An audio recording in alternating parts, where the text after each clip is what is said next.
Hey everybody, bit of a weird video for us. We've never done anything like this before, even though we've been doing YouTube now about 8-9 years. Becca's now in the channel, so you suggested that we did a little bit of a Q&A to get to know us a little bit more together as a couple. The last sit down we did in the kitchen, but we thought we'd try the living room and have a little bit more relaxed feel. I did a post a few weeks ago about a Q&A. Didn't think we would get much interest. I think there might be too many questions to fit in a reasonable amount of video. We got close to 40 questions. Some of them are repeated. Some of them we might not get a chance to fit in. Don't want to make the video too long of a video. So should we dive straight into it? Yeah. So I have the questions up on my phone, and we'll just go through them in order, and then we'll just answer them, because I'm assuming some of the stuff will have different answers for. So first question is, how long have you been going, and what got you into going there for the theme parks for the first time? Do you see yourselves getting bored of it, or has the magic still not died? We love going after many years, but definitely new parks popping up like Epic renews our enthusiasm. We've been going since 2012, I think. I think so. We originally booked to go to Mexico. We went to Virgin Holidays to go to Cancun. We wanted to stay at the Hard Rock Hotel at Cancun. And I remember seeing the banner for the Wizarding World of Harry Potter. And I was like, we're both huge Harry Potter nerds. So I was like, I would love to go there, like not thinking we could afford it. So the travel agent went, you might be surprised. And when I remember she priced it up, it was actually cheaper to go to Florida than it was Mexico. So we said, we'll go there. For once in a lifetime trip. Once in a lifetime trip. And then like almost, however many years later, I've been going 13, 14 years later. But no, the excitement hasn't died for me, at least. I don't know about same, you. definitely not. And I don't feel like we would ever get bored, because we've got friends out there who obviously want to go and see. And then like he says, there's new Epic opening and new theme parks opening all the time. So I don't think we'd ever get bored. The main thing now is like the friends, isn't it? Yeah, we love to see our definitely. friends. So basically we're going to Florida to visit our friends, but then doing the things that we love while we are there. Epic opening has definitely helped. We got to spend 2 days at Epic on opening day and the day after. And we talk about Epic every day. We can't wait to get back to Epic. And then this year we are doing new stuff like Kennedy Space Centre. Horror Nights is always different every year, so no, the excitement has not died for us. So next question is, what is your absolute favourite ride at A, Universal Studios, B, Islands, and C, Epic? Do you both pick the same? And bonus question, what is your top score on Men in Black? So I'll let you go first. So favourite ride at Universal? It's probably got to be E.T. E.T. For Universal side, I think I would have to say Men in Black. All right, is my favourite ride. And Islands? King Kong. King Kong. Well, I say King Kong, it's Kong. Skull Island. Skull Island, yeah. And I'm going different again. My favourite ride is Spider-Man. Yeah, I do like that one, but Kong, there's just something about Kong for me. Yeah. And finally, Epic. It's a really hard, which we've spoke about this a couple of times, but it's either Monsters or Hiccups. Yeah. I can't So I think decide. we're the same on that one with Epic. We can't decide. It's either Monsters Unchained or Hiccups Wing Gliders, but they're both very different rides. But there are two favourite, and we haven't narrowed it down yet to like an absolute favourite. I think we rode Hiccups 3 times and Monsters about 6 times. And we still haven't like come to a conclusion. Men in Black, you don't take it as serious. I'm not very good. I take it a little bit more serious than Becca. I think I'm in the 700,000 region. I've never managed to max it out yet. But I got my first ride on every time we go back, so it was bad. And then after a few practice runs, I'm pretty good, but you just go on. Yeah, mine's probably like 20, 30,000 You just vibed, didn't you? Yeah. The next question is, love the vlogs. How does annual pass work from being in the UK? Pretty much works the same as being in America, doesn't it? It's not like Disney. You just go online, buy an annual pass. We've been pass holders now since 2017, I think. Yeah. And every year we just renew the pass. So if you buy the pass and then you renew, if you pay in full, on your renewal, you get 20% discount for paying in full. So we always try and do that where we can. Obviously, during the pandemic, our pass lapsed. But Universal were actually really, really good. They let us keep the discounts because they knew that we couldn't physically come to Universal. So they let us still have the 20% discount as long as we paid in full.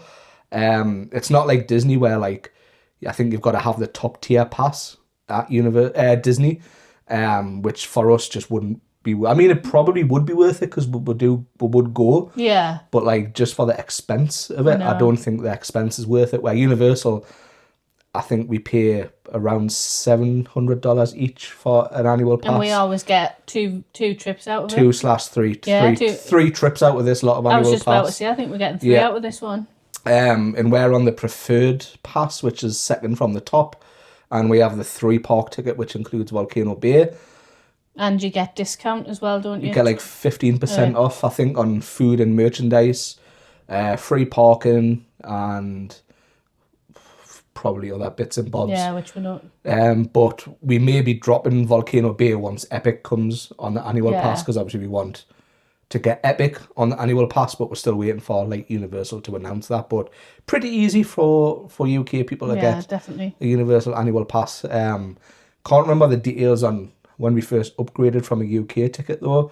I remember it not being much to upgrade to it from a UK ticket, but it's been that long, like we haven't done it in a while. Are you still doing your October trip? Me and my partner, both from the Northeast, are going for the first time on the 7th.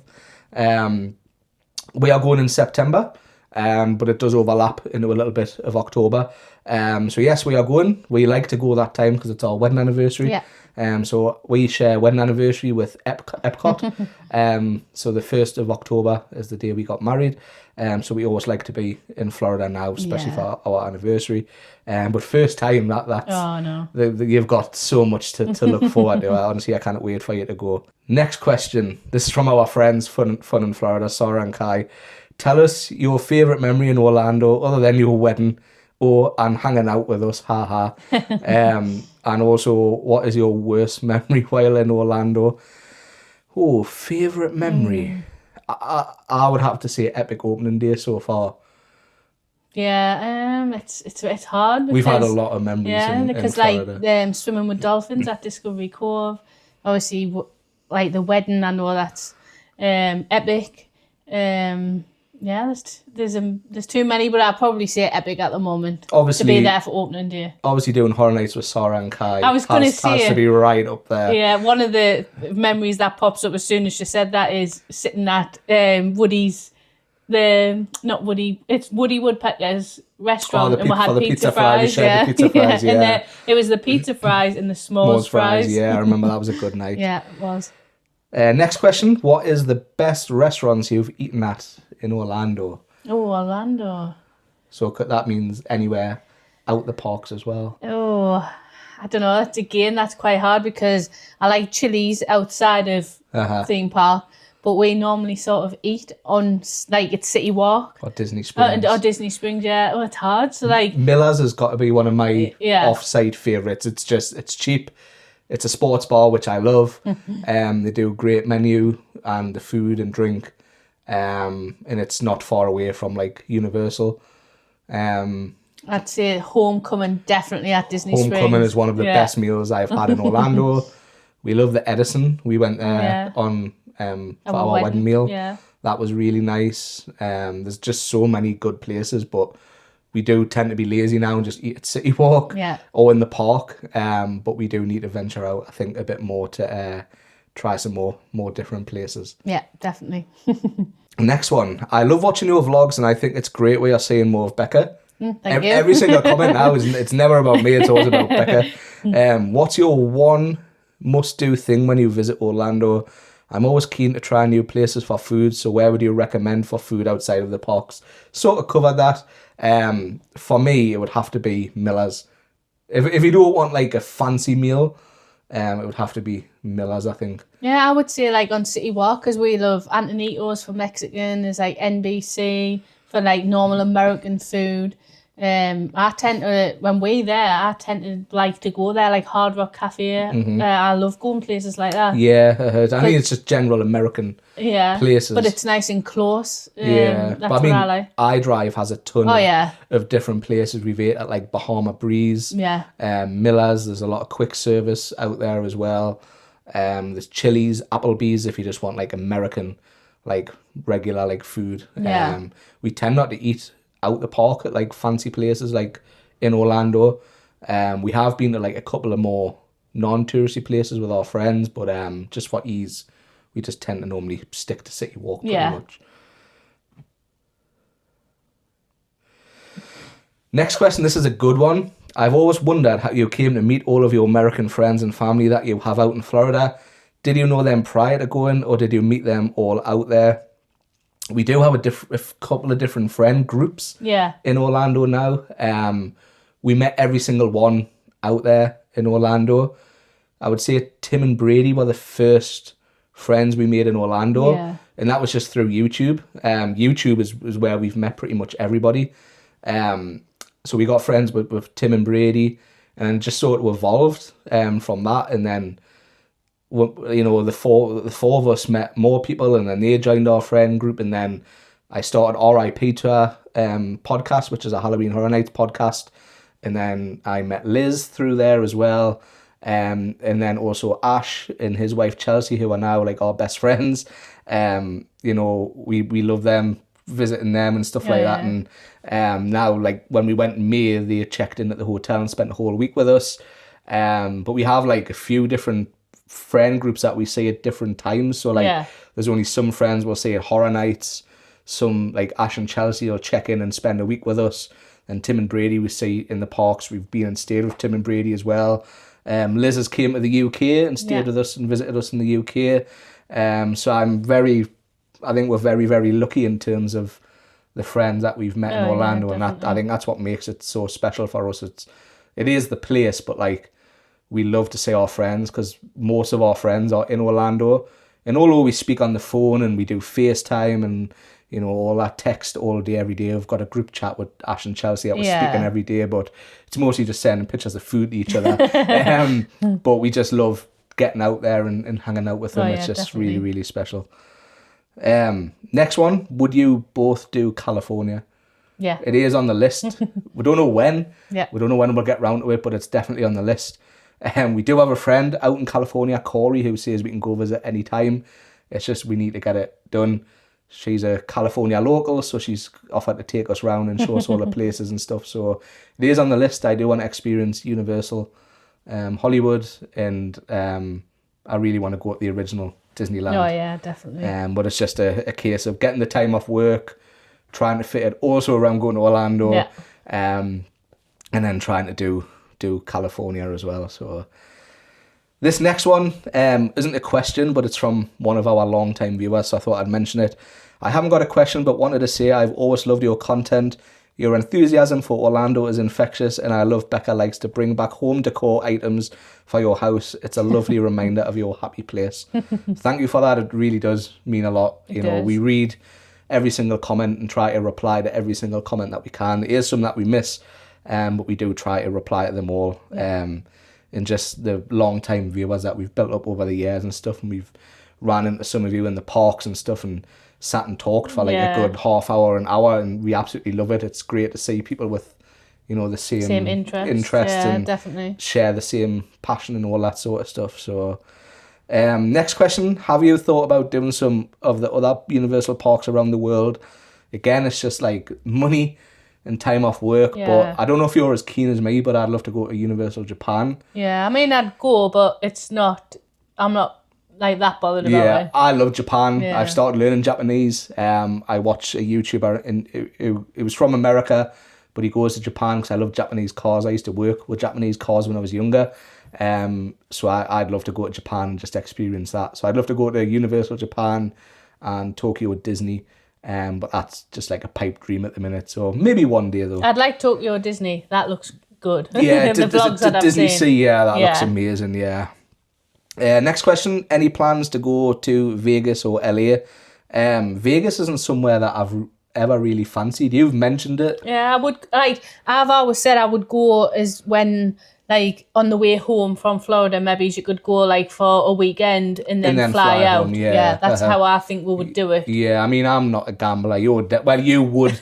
You bet. But once Becca gets on, like, the machines at the seaside. Only just the slot machines. I'm not that good. She's once she gets the 2 pences in the machines.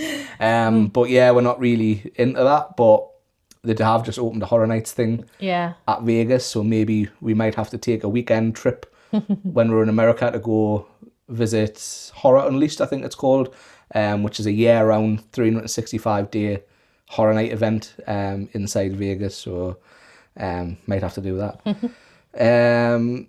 What's your airline of choice for your transatlantic trips?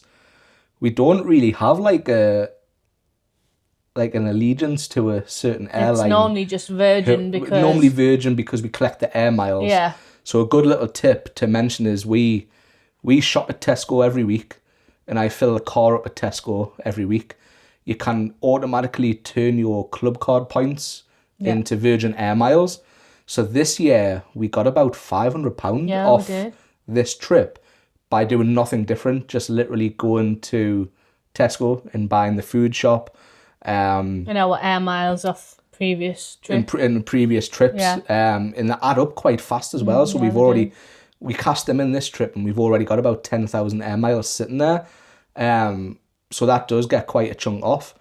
We did fly with TUI in May, just from the fact it was in Newcastle. So we only had like a half an hour travel to the airport. We're not really that keen on TUI. We feel they're quite expensive for what you get. But next year we are trying Aer Lingus for the first time. Yeah, I'm excited actually. We're all excited to try that. We have seen a few vlogs from people who flew Aer Lingus. Yeah.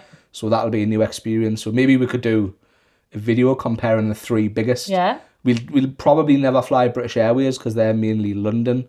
And obviously we're like 6 hours away from Heathrow, I think.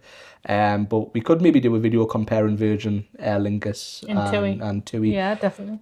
Would you ever do an on-site Disney trip over Universal? I don't think we ever would, because we're not the type of people to do the split stays and stuff. We just like to be in one hotel. And I don't think, I mean, unless it was like either the Polynesian or somewhere really close, then I don't think we would. There's not a lot of hotels that grab my attention at Disney. The main 2 I would love to stay at are the Polynesian and the Contemporary. Yeah, I knew you were going to say that. I've always wanted to stay at the Contemporary. It's Walt Disney World's original hotel. Every time you go through on the monorail, I'm always looking around. So I would love to stay there. The only other one that else I would like to try would be like the Yacht Club or Beach Club, just because of how close it is to Epcot. Yeah, I would do Animal Kingdom Lodge. Yeah. So the thing I think with the on-site Disney trip is we would still be going to Universal. Yeah. And I know we do stay at Universal and still go to Disney, but we can probably get to Disney from Universal in the same time, roughly, as if you were staying at like Pop Century or somewhere like that. So we spend most of our time at Universal, so it makes sense for us to either just Uber or ride in with friends to Disney. I would maybe do like 2 nights at like the Contemporary or the Polynesian or something like that, and do 2-3 days at Disney. I think that would be fun. But I wouldn't do a split stay, and I wouldn't do a dedicated stay at Disney, if that makes sense. How did you first start the RIP to our podcast? So I started that in 2019 with one of my friends called Luke, he's been a scare actor at Universal. And again, I met him in the park.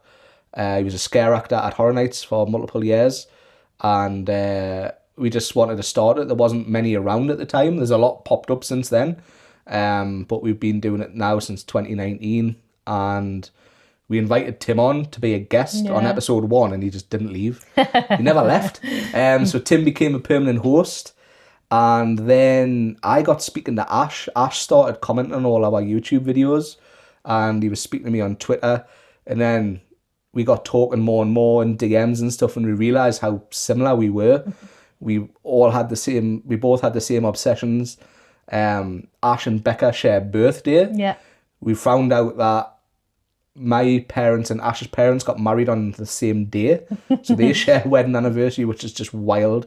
we love all the same like shows and movies, so Yeah. it was a no-brainer. And Ash as well has been going to horror nights since he was young. I want to say 2004 or 5 maybe, might even be earlier. I think he might have been since 2001. Yeah. I'm not too sure. He's been going a lot of years, so it made sense to add him to the show, and he jumped at the chance to be on. And then finally we added Liz, and Liz, she's been going to horror nights for years as well, and we decided we need a little bit of balance, so we got Liz in to keep us under control. So I think adding those 3 people have been very good for the show. Yeah. And the shows went huge, much bigger than expected. It is a lot of work sometimes, doing the editing and recording and planning. But last year we got invited to Universal's media night, which was amazing. Obviously I wasn't there, so I couldn't go, so Tim went. But it was a really good thing for the show, and it's just 4 people who love Halloween Horror Nights just talking about the event basically. So yeah. Next question. I absolutely love your vlogs. Thank you. And I've been watching for years. What is your best tips for getting the best deals, and how do you like to incorporate Orlando in your home decor? So I think we were lazy at the start, where we were just booking through Virgin. Yeah. The last couple of trips when we went in May, and then we've booked for next year, we used Travel Republic. Very, very shocked at how... I think we've used them twice. May last year, May this year, and then April next year. So Travel Republic have been giving us some great prices. So last May, not the most recent trip, the one before, we got a week at Surfside with flights from Newcastle for like 1,300. I don't know if it was like a glitch or what, but 1,300, because we weren't planning on going to Florida in May. We were going to have like a week in Spain or something. But when we looked at it, it was cheaper to go to... We found this deal cheaper for like £1,300 to go to Florida, where like Spain and Mallorca and all that sort of stuff was like coming over 2,000. Yeah. So we thought, we've got the annual passes, we may as well just go there. So I think just shop around now, especially with how expensive stuff is. What I would recommend doing is checking the big hitters first, like Virgin, TUI. Get a baseline price off those, then maybe look at booking it separate. And then Travel Republic also do package deals as well. It's all ATOL protected, which we were worried at first, but when we read into it and checked the reviews, Travel Republic now do bundles. So we managed to get flight and hotel all in one package. The only thing that you didn't get was sometimes they don't add on, you've got to add your cases on and transfers. But if you're flying into Orlando, it's like $20 in an Uber. So again, you save quite a bit of money there, not getting transfers. Yeah. So it's just shopping around and finding the best deal. But there's 3 different ways there that you can find out to do it.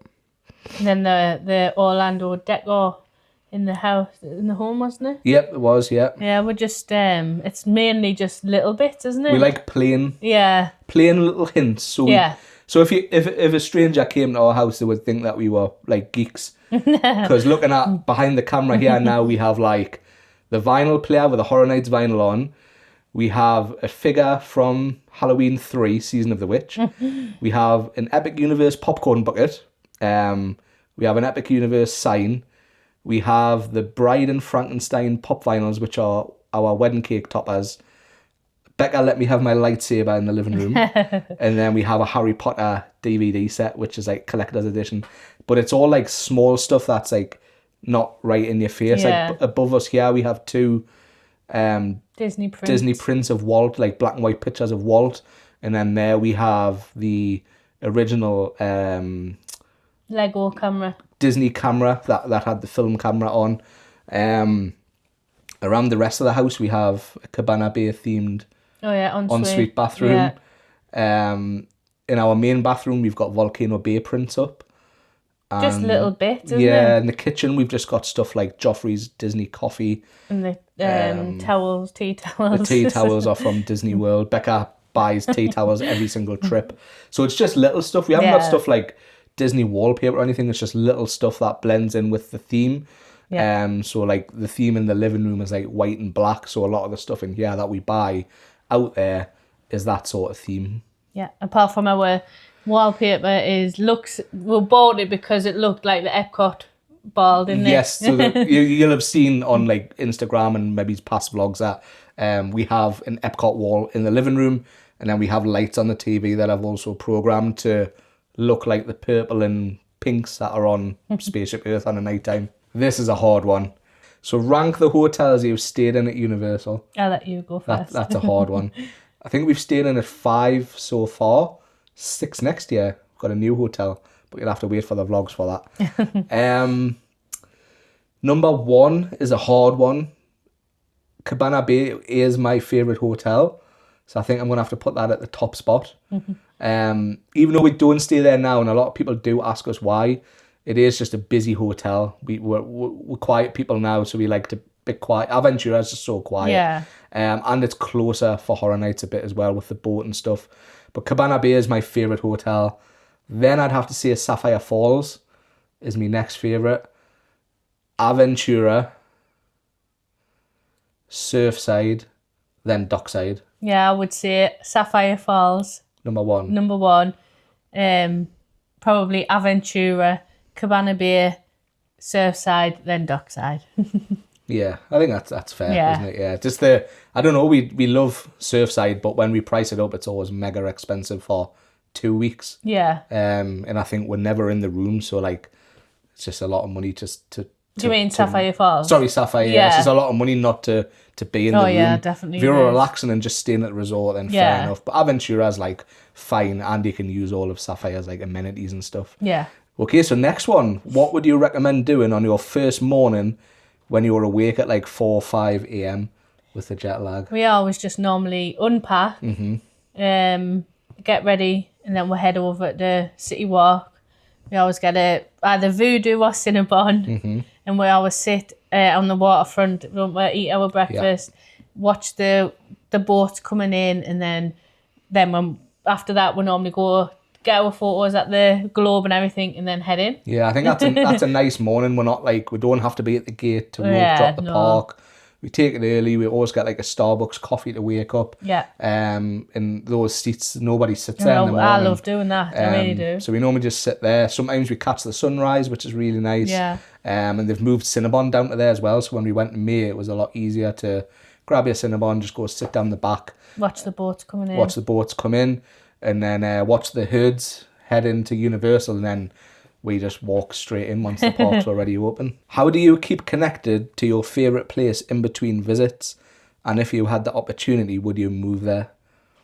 It's a bit of a hard one. It is hard because, like I say, most of our friends are in Orlando, so we do miss them quite a lot. And it's the time difference is a little bit hard sometimes. Makes it hard because sometimes, like, and that's not anybody's fault, but sometimes they'll text us we're going to bed, and we don't want to start a conversation when we're going to bed, and then when we wake up we want to reply, but we don't want to wake them up in case their phone's on loud. So we don't tend to speak until like after midday here type thing. Sometimes we do FaceTimes, Instagram as well. It is hard to be here when everyone seems to be having fun over there, and we feel when like you watch we're missing everyone's Instagram stories as well. It feels like we're missing out, but they do always like send us pictures saying wish you were here and stuff, which is nice. But it is hard, and I think if we had the opportunity, we would move there if we can. It is in our like our goals. That's where we want to end up living in Florida. I know everybody says that they want to move there who love Florida, but we have talked about it seriously. And like we have like sort of looked at like our finances, and we've looked at like what we would need to pay off on the house and all that sort of stuff to move there. So we do plan to attempt, whether it be the next 10 years, 20 years, we're not sure, but we do want to. Hopefully, what will end. Yeah, we do want to end up there, and it's not just because we're depressed coming back off holiday. It's just because our friends are there, and our life just would be better. A much better life. Yeah, and obviously Ash and Chelsea want us to move next to them, so we can hang out, and me and Ash can play with our collectible figures and stuff, and they can go on dinner dates and stuff. Next question: how do you plan your Florida trips? We used to do it quite like in depth, didn't we? But now we just take it easy. Yeah, I think it was a lot harder to plan when we did Disney all the time, because you had to have your 60-day reservations. Yeah. Then you had to do your fast passes. So you had to know what park you wanted to do, and then since the pandemic, you had to do like reserve a slot to get into the park for that day. And but now since we don't get the 14-day UK Disney ticket, just simply just down to how much it costs. That's like another, I think, £1,000 on top of your trip for 2-week tickets. So we normally, if we know we're going twice in the year, we'll normally pick 2 different parks and get a day ticket. Yeah. So in May we did Epcot, and then the trip before that we did Magic Kingdom for Mickey's Not So Scary. I don't think we're going to Disney this September. No. We did want to go to Magic Kingdom, but we saw there's quite a few like refurbishments happening, so we thought we'd give it a miss. But we used to do a spreadsheet and put the main things on that we wanted. So the first thing I would do is put the Horror Night dates on, and then we would know not to plan like stuff in the evening for those nights, and then maybe it's the day after and the day before take it a little bit chilled. We'd obviously put our Disney days on and then slot Universal in between. But now, I feel like now we just wake up, don't we? And I think like we've done it where we've had like by accident we've done Disney days, then gone to Halloween Horror Nights, and then we've felt burnt out. So then we feel like we just tried different things. Where now we just sort of we don't really plan anything unless it's a specific like Kennedy Space Centre. Or when we went to Epic Days in September, because obviously it's not an annual pass. We've had to buy 3-4 lots of day tickets. Yeah. And we've had to say what day we want to go, so those will go on the planner. And then we know not to do anything that day, but the rest of the day we'll just wake up and like, should we go to Universal, Islands, Volcano Bay? Should we go shopping? Yeah. We just decide when we wake up now, and I think it's a lot better doing it that way. Because it feels more like a holiday. Yeah, then regimented, like waking up, looking at the planner, we need to be here at this time. It was just a lot. I do love going to Disney, but it was just a lot. I feel like that's only because we've been going a long time. If you were a first timer, then I would definitely recommend trying to do not a spreadsheet as such, but like try and like mark down each day what you're going to do, even if you don't stick to it, just so you've got a rough idea. Just so you're not wasting time. And getting everything in as well. Well, that's the reason we started our YouTube channel, is because the first year we went, we didn't know anything. And at the time, there wasn't really anyone vlogging. Tim Tracker was just starting to do like vlogs in the parks, and we like missed out on so much. And the holiday reps tried to rip us off with so many like taxi cab vouchers and all this sort of stuff, and you know, we just didn't know what to do. So we felt that's why we went back the second time, because we felt like we didn't really experience much on the first time. Now, like everyone vlogs and stuff, it's a lot easier to get like ideas and information and stuff, where when we first went, there was none of that. So we wanted to help people get like the best out of their trip. And we're not saying like the way we do it's the right way. It's just the best way for us. You know? Definitely. What are your top tips for saving for annual trips? I think that's different on a person by person basis. We don't go out a lot and waste a lot of money. We don't have any credit cards or anything. We just like we do save quite hard. We don't spend a lot of money on. We used to waste a lot of money on stuff. Yeah. We would buy stuff that we would never use, or like if we like, you would like buy a t-shirt and if you didn't like it, you wouldn't take it back, sort of thing. Now we don't do that. We've just cut out a lot of the waste, and we realise that, you know, we're very lucky that we can go sometimes twice a year. Would we rather buy, you know, useless stuff that we don't use, or would we rather, you know, go back to Florida and make some more memories? So I think like first thing is like is the money that you're wasting on stuff that you don't you don't need. You don't need. And like again, I don't want to like offend anyone, so every that's why I said it's by a person case. But like even like stuff like when you see people say, "Oh, I stopped buying coffee for a month and I saved like £50." It's just little things like that you can do that. Like, do you really need to go to Starbucks 4 times a week type thing, you know? And like not that we did, but like I was buying sometimes like 5-6 vinyls a month, and I'm like, sometimes I hadn't even played them. I just put them in a protective cover and put them on the shelf. So now I just tend to buy ones that, you know, I'm really excited for, rather than just scouring online looking for ones to buy, that sort of stuff. Like looking to spend your money instead, we save it. Yeah. So we would be like, we want to do this, we need to save X amount of money for it. So we would set ourselves a little sort of, how much would we need to put away each month in order to afford that type thing. So like when, for example, when we got our annual passes, we knew to get the 20% discount, we needed to save X amount by this day. And we just sort of put what we could afford away. There was some months where we couldn't, where we had unexpected bills, like we had to get like home repairs and all that sort of stuff. And we still do stuff that we enjoy. We don't just sit in the house and go to Florida. But it's just all about like how, if you really want to do it, there is ways I think you can save a lot of money as well. And you don't have to do Florida so expensive either. I think you can do it on a budget as well. Definitely. You don't have to eat out all the time. You can split meals.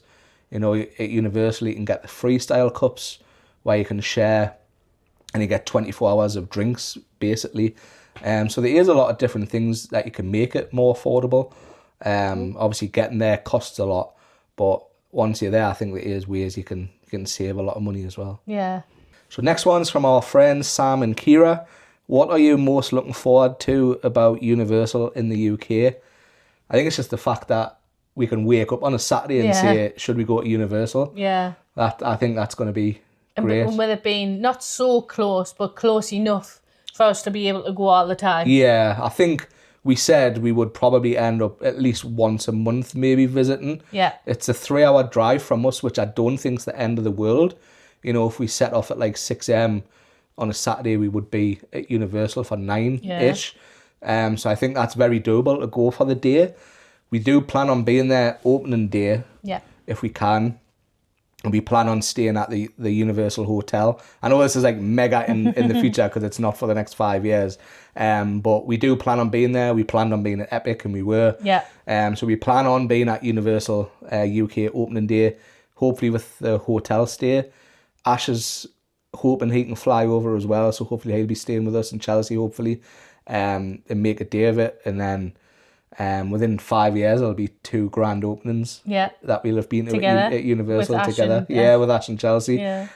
But it's just the fact that there's going to be a Universal park here. I know. Would never expected it to come. There's been talks for years about a Disney or a Universal or a Paramount park coming to England. And I think the UK theme park world's up for in for a big surprise with Universal. Yeah, definitely. Do you find it's getting a lot more expensive year on to go to Orlando? Yeah, probably. It is and it isn't. Yeah. It is if you just, what we just used to do was book a package with Virgin every year. Yeah. You know, the price has gone up and the service has gone down. I know airlines and stuff were struggling since the pandemic and stuff, so a lot of things changed.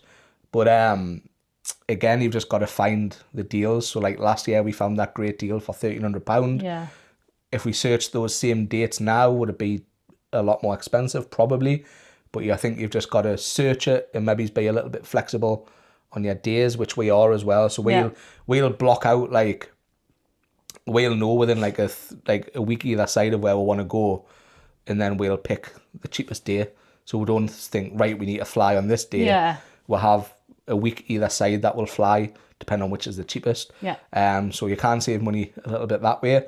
But yes, I do think it is getting more expensive to go.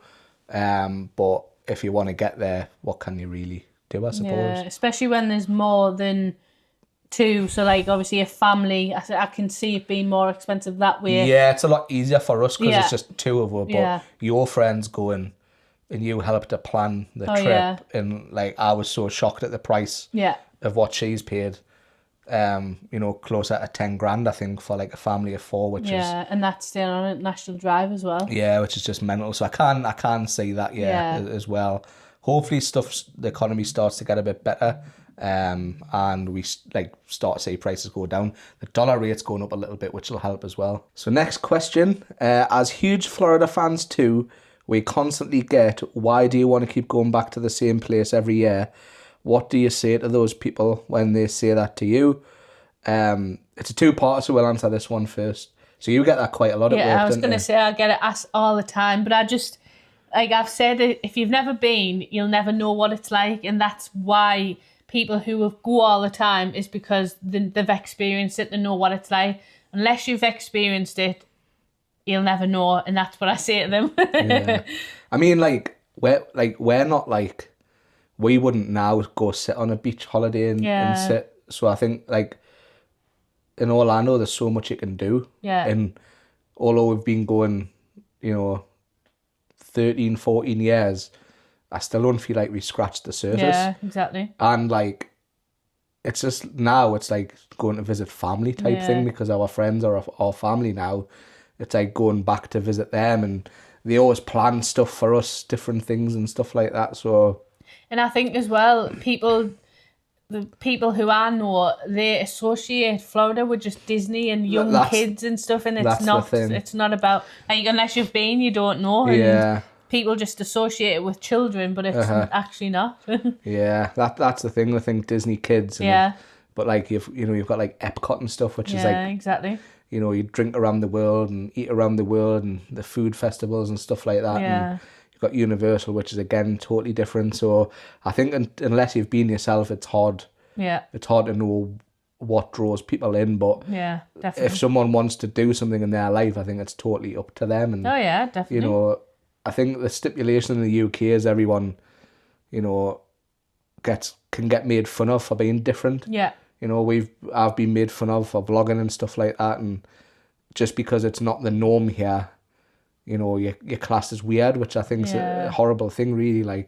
Everyone should be able to be themselves and do what they want to do, and someone wants to go to the same place every year, that's absolutely fine. Just let them, Exactly, it's got nothing to do with anyone what you do, really. Yeah. And the second part of our question we've pretty much covered, which is favourite Universal hotel, restaurant, on and off site. Favourite time of year, second Halloween? I would say Christmas. We love going to Christmas. We've been twice now for Christmas. Yeah, we have. We'd love to go again. Do love Christmas. Christmas in the Wizarding World is just amazing. It's just something else. I know. Universal, with a Christmas tree up and all the music. Yeah. It is. It's like Halloween. It's amazing. So the last time we went to Christmas, we just said, should we not get each other presents and just save to go? And we did. Yeah. Which was nice. However, I would like to spend actual Christmas 1 year there. So Ash and Chelsea, if you're watching, get that guest room ready. Next one is, I would love to know what was your opinion about Dockside. It wasn't, I think it was just too busy, wasn't it? It's not a bad hotel. No. It's just a bigger hotel, so it holds more people. Yeah. So obviously it's going to be busier, and we're more quiet people. So Surfside just felt that little bit better. Yeah, Surfside was a much smaller hotel, so we found that much quieter. Yeah. But again, we're used to Aventura as well. That's again why we moved from Cabana to Aventura, is the quietness. Yeah. But Dockside's a great base. Oh yeah, definitely. Both pools were fantastic. Yeah. The pool bar was great. I had a great selection of drinks. Yeah. I didn't rate the food at Dockside. We had a couple of things and they weren't very nice. Surfside's food I found was a lot better. Check-in was great. The lobby area is great. It had a great gift shop, Starbucks. The transportation to the parks was amazing. Yeah. So overall, it is a decent hotel, and if it did come up miles cheaper than would definitely every stay hotel, again. I would stay there again. Yeah. Just those are the couple of negatives from that hotel, but even Aventura has its negatives as well. So every hotel has its pros and cons, but overall, we did enjoy the stay. It's not somewhere we'd actively pick. Yeah. But it's a great base, so if it came up again, we would definitely stay there again. Definitely. And this is the last question I'm going to fit in. A lot of them were repetitive, so we've probably answered quite a lot of them. There's a few that we haven't got round to because I'm conscious nobody wants to sit and watch us ramble for over an hour. I don't even know how long this is before. We had a break before and I think it was 40 minutes, so I don't want to make it too long. But I thought this last question was a good one to end on because it's very different. How did you go about planning your Florida wedding, and was there anything you would have changed about it? I think it's a good question because everything that could have went wrong with our wedding went wrong. And it really wasn't, I don't know how to start. It wasn't what we planned at all. I don't even know how we got round to, I think we just decided because we love Florida that much, we wanted to get married there. We knew we wanted to get married in Florida. I think I might have asked on Instagram who'd been married there before. It was Dan and Kim I was just from about to Wizard say, and Walt yeah. who put us on to the company. Yeah, and it was a great company. Yeah. And they do everything for you. Yeah. So you tell them what you want. They're like go-between. But it's just what happened to us was out of everyone's hands, really, the hurricane. So basically we booked to get married in 2020 and it got cancelled because of the pandemic. Then it got cancelled again in 2021 because the restrictions were still in place. But that was all fine. It was easily just moved. It was moved a year out, and then we moved it out a year again to 2022. Fine, everything went to plan. We got all the wedding stuff to Florida, so we got my outfit, your wedding dress, everything over there, fine. Yeah. All the gifts for people. And it just got unfortunate that the day we were due to get married, the worst hurricane that Florida's had in years decided to hit, Hurricane Ian, I think it was. And I don't want to like slate the company, but like they were a little bit pushy on us getting married that day. Yeah, it was even though like it was lashing down with rain. And the hurricane was due to hit maybe like 5 hours after like our ceremony. And like when we woke up, Becca was just crying, and obviously it's a big, huge day for us both. But it's, you know, a wedding's for like a bride, really, isn't it? It's like their day type thing, and like we couldn't have got married in that. Like there was people trying to like get to safety, and not only that as well, our friends that came over, they live there, so they were worried about travelling and getting here and needing to get home. To their houses, exactly. to get their storm shutters up and stuff. So we didn't think it was fair for like not just our friends to keep them here, but like the staff. We didn't feel like we didn't want those as well to be like had to stay to do this wedding when they really should be getting home and, you know, getting the houses prepared for the storm and all that sort of stuff. So the company weren't great there. Again, I don't want to bash them too much because we have heard a lot of good things about them. But like we lost out on quite a bit because the wedding got rescheduled for 2 days later. And then we lost out on flowers for you. Yeah, cake. With cake, we'd paid for a flower arch around the altar. Yeah. We'd paid for bottles of champagne, which for some reason we couldn't have. So we'd lost quite a lot of money and stuff, which is understandable, but upsetting at the same time. But this is where our friends really stepped up. Yeah, definitely. Because Tim and Brady had rushed around trying to get you a bouquet of flowers, and that was a lovely surprise. Oh, it really was. Because Becca didn't have a bouquet to walk down the aisle to.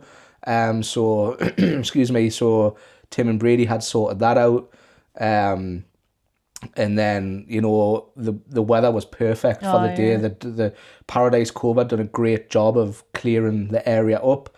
All our friends could make it. Everyone was safe. So in the end, it was a lovely day.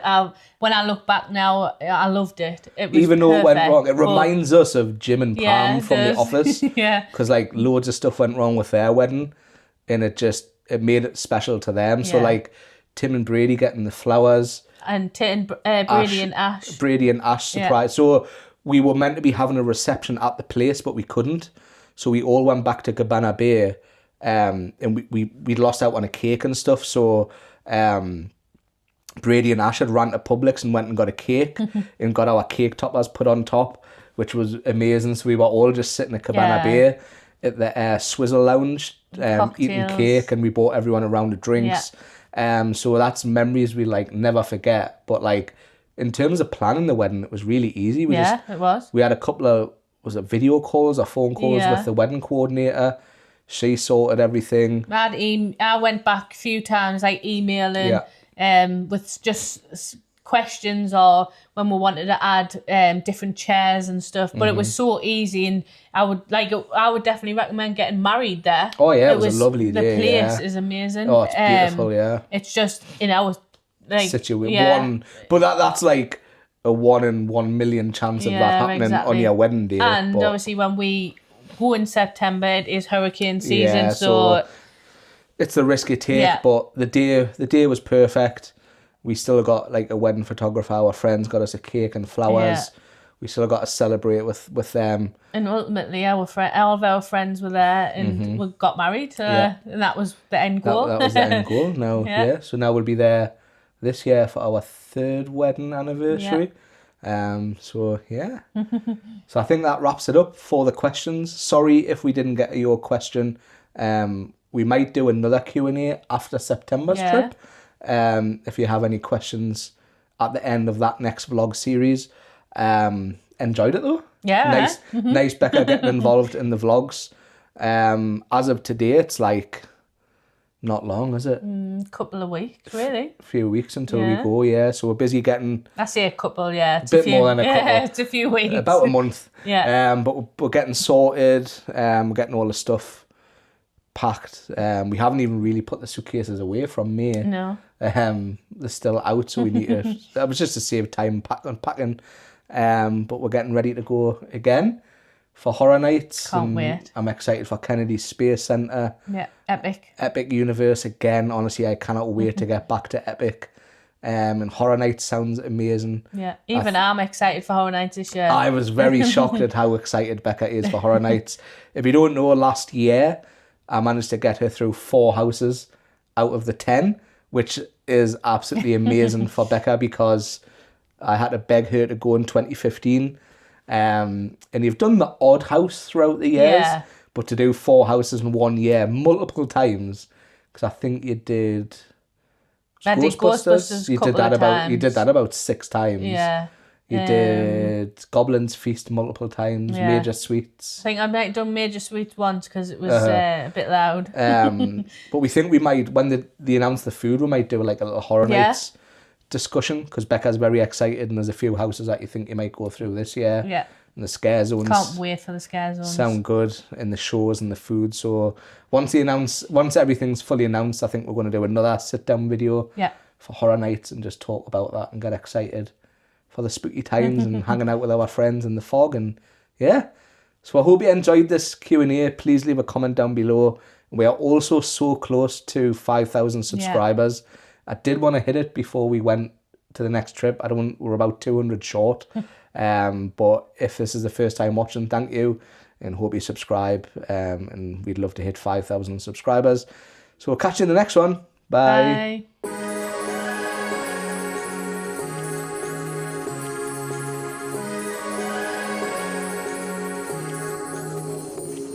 Like a light, lighting up in the dark.